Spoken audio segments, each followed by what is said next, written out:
তারপর আপনারা কেমন আছেন সবাই? হ্যাঁ, আশা করি সবাই ভালো আছেন। তো আমি গতকালকে একটা কবিতা আবৃত্তি করছিলাম। মানে অন্য আরেকজনের বই থেকে কবিতা আবৃত্তি শুধু করছিলাম। হ্যাঁ, তো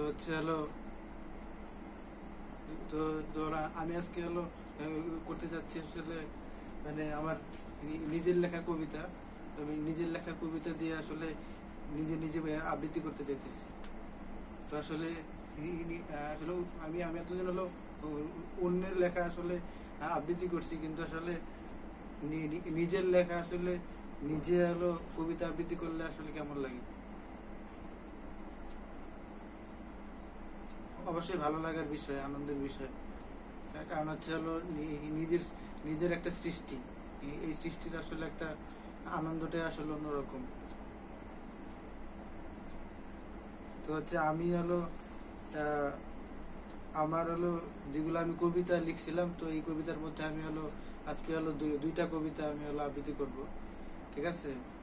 এই কবিতাটা একটাই নাম, ঝরে যাওয়া প্রেম। এই ঝরে যাওয়া প্রেমের মধ্যে সিমিলারি। হ্যাঁ, সিমিলার, দুইটা সিমিলার, নাম সিমিলার কিন্তু লেখা আলাদা। ঠিক আছে?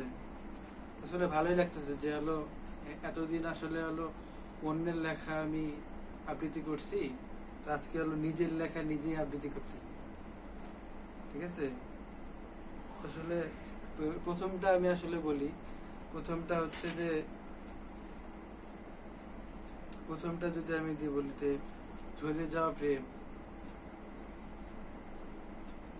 এখন এখানে আছে যে,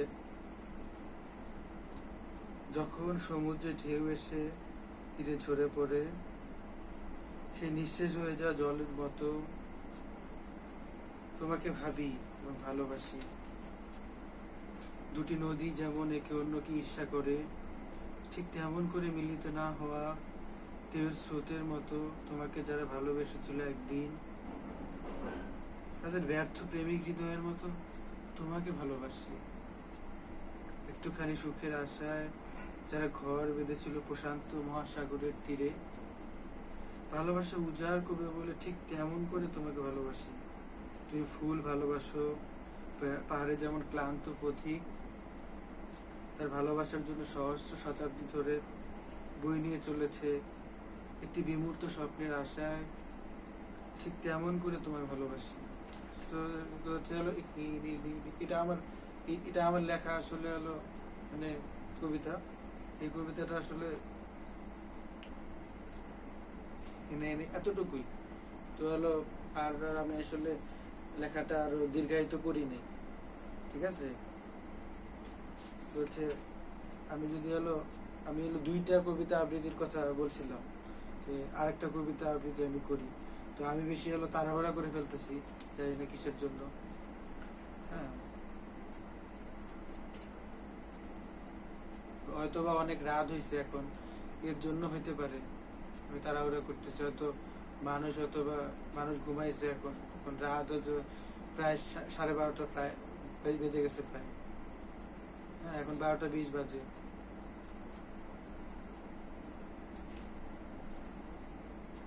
সবাই ঘুমায়। তো আমার এখন ইচ্ছে করলো যে আমি আসলে কবিতা আবৃত্তি করি।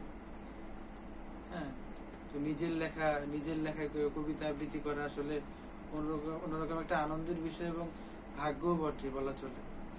ঠিক আছে?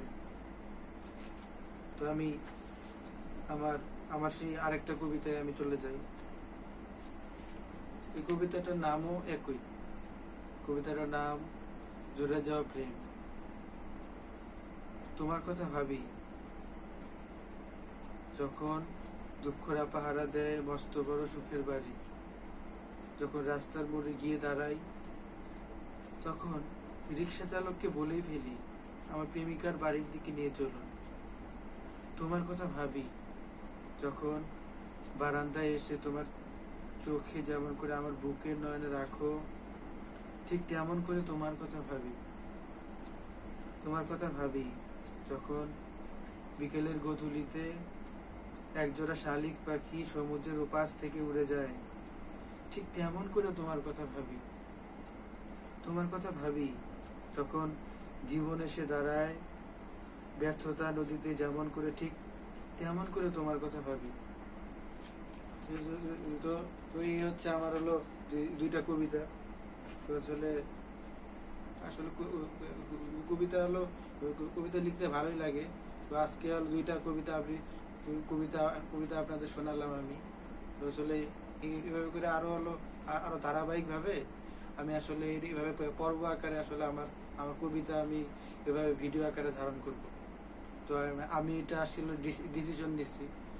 তো হলো আজকে দুইটা দুইটা বললাম, পরের দিন হয়তো বা দুইটা বলবো, তারপরের দিন হয়তো বা দুইটা, এভাবে করে আসলে আমি ধারাবাহিকভাবে আমার যে কবিতা, এই কবিতা বলার আমি চেষ্টা করব। তো এখন তো হচ্ছে অনেক রাত রাত হয়ে গেছে। তো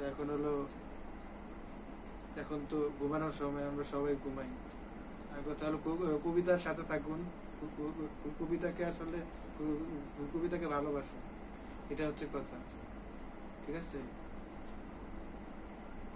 কবিতা আসলে মানুষকে হলো বাঁচিয়ে রাখে, মানে নানাভাবেই, নানা জায়গা থেকেই কবিতা।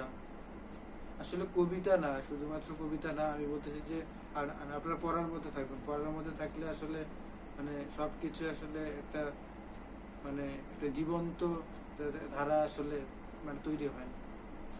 ঠিক আছে? তো হচ্ছে আর হলো কথা না বাড়ি, শুভরাত্রি।